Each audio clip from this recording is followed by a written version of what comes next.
For the past 2 years, I pushed myself to the absolute limit, documenting how I worked 10 hours straight every single day productively, while being in university and still maintaining excellent grades and scaling my business. I'm pretty sure I have some ability to help you with your focus. This video is going to cover all the no BS productivity hacks, while also comparing the stuff that works and the stuff that doesn't. So without further ado, let's get into the PowerPoint. So right here we have everything in a nutshell, 6 steps to being focused 10 hours straight and maximizing productivity. So step 1 would be to know the goal. Step 2 is to document everything.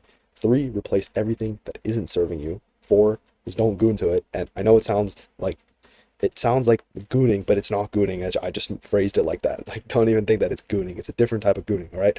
Step 5 is high ROI task only. And step 6 is remove the system and make it permanent. So now that I covered now that I covered everything in a nutshell, I want to quickly address something really, really important.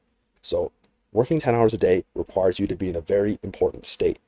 And this is step 0. This is before knowing the goal, documenting. This is before everything. That's very simple. You heard it a billion times, and it's to fix your dopamine.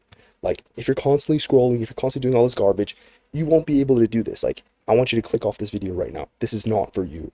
Like, I'm serious. Like, please spend 1 week, like, delete TikTok, delete Instagram, whatever you use, just get off of that, and then come back to this video, and then you can start there. Because that's a point where, you know, like, you're basically doomed.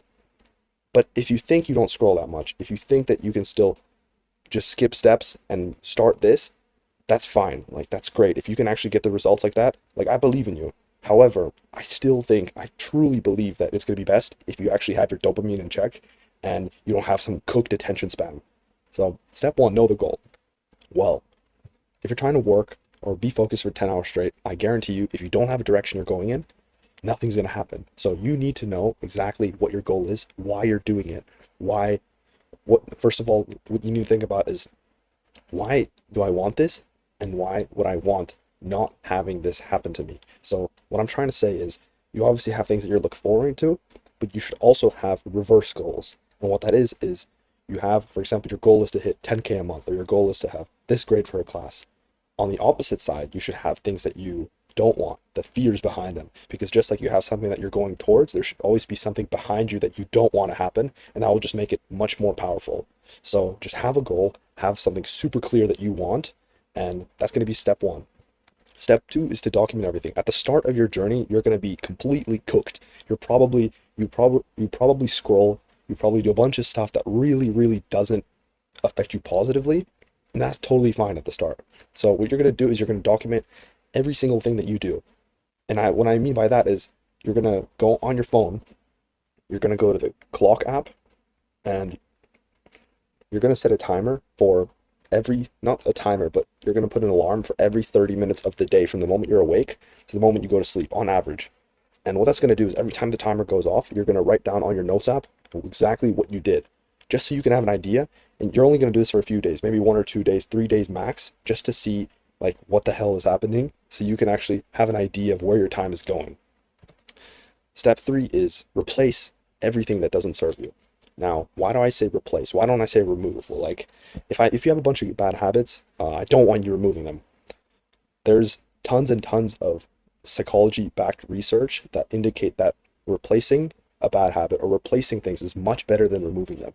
There's a reason why, you know, we have NRTs, nicotine replacement therapy, we have TRTs, testosterone replacement therapy. Like, everything in our bodies require them to be replaced. You know, when you're trying to lose weight, you're not going to just cut everything out. You're probably going to replace something with, like, when you're trying to lose weight, you're not going to just cut out garbage. You're probably going to replace it with something healthy. You know, when you're losing weight, you don't just cut it. Like, I went from eating a Snickers bar to no Snickers bar and no food at all. Obviously not. You're going to replace the Snickers bar with something healthy. So replace everything that doesn't serve you. And once you have everything tracked of your day, you're going to have this list of stuff that is absolute garbage, things that are neutral, and things that are good for you. Those are the 3 categories I want you to document everything from step 2. And obviously this isn't the direct fix right now. This is the pre-steps that you need in order to get to the spot that you want, so that you can focus for 10 hours straight and get all of that. This is the stuff that I had to do before in order to be in the spot where I am right now. So please, I'm telling you, this works, and I highly recommend you to do that. Replace everything that isn't serving with you with something that does serve you. Number 4 is don't goon to it. So you're going to go through this journey. You're going to start tracking everything. You're going to put your goal. You're going to document and you're going to replace, and you're going to feel like, oh my gosh, I got so much done. You didn't do anything yet, bro. Like, I promise you, you're gonna feel motivated. You're gonna feel great that you replaced everything, that you documented stuff, that you have your goal on your wall or wherever you put it, and you feel so good. Nothing happened yet, bro. Like just like people get stuck on step three, and tons of my friends that right now make so much money than they did before, they follow this exact blueprint. And at the start, they were so excited about this. It's such garbage. Like, please don't get excited about this. Like, you've done nothing. So just like collect yourself and push through to the next step, which would be basically, now that you took everything that is documented, you have a list of everything, from that one thing that actually serves you, that one thing that really, really, really pushes you directly to your goals. Like, for example, if your goal is to get the best grade possible, and you have an hour of your day that you spend on studying, or 2 hours a day that you spend on content, whatever your goal is, right? I want you to directly tie everything that you do from what you documented before to a direct result that it actually gives. Everything. And then from there, you're going to see, okay, so when I do this, I get this. When I do this, I get this. When I do this, I get this. And what that's going to do is you're going to have some direct awareness of what actually gets you results and what you can throw down the drain and like shoot like as garbage, like you don't need it. And yeah, it's very, very straightforward. So everything that serves you and gives you the best possible return.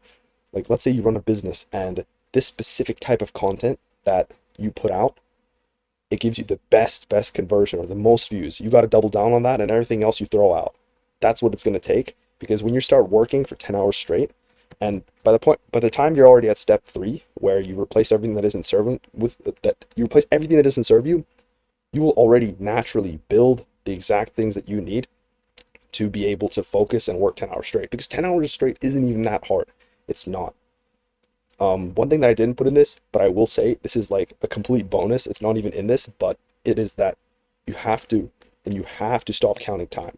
Like, time is not the metric. 10 hours of work is not, the whole point of it is not to work 10 hours straight. The whole point is that the whole reason that I work 10 hours straight, the whole reason you should, is so that you can push things from to the side. Like, the moment, if you could work 10 hours straight productively, everything else won't matter. Like, you can take your whole week's work of worth, everything that you have for the full week, and just toss it out to the side because you did it in one day. That's why I do it. That's why you should do it. Because imagine a world where you could do this. You could work for a whole day, and then for the rest of the week, you feel great. Like, obviously, like, the standard would to be do it every single day, and that's something that I've started doing now. But at the very beginning, if you have an average workload, if you have, I wouldn't say average goals, but you don't have anything extraordinary, like if it's just to get good grades, I promise you can just work a day, get everything to the side, and chill, and learn some high income skill on the side. Like, it really, really doesn't matter. But it really matters on what kind of goal that you have. If you're trying to like life max and have a balance and all that, then sure, just work once a week, 10 hours a day, you'll be chilling. If you're trying to, scale your business to like 100K a month, well, then do it every single day. Obviously, that's going to get you to your goal quicker. It's a matter of, do you want to grow faster or do you want to stay slower? Number 6 is remove the system and make it permanent. So you probably tracked everything. You have everything done. Now it's actually time to remove the system, because you don't want to be constantly documenting. You don't want to be constantly like going through this phase where, you're excited about it, and then you're constantly putting high ROI tasks. This is all short term. You're not supposed to have this permanently.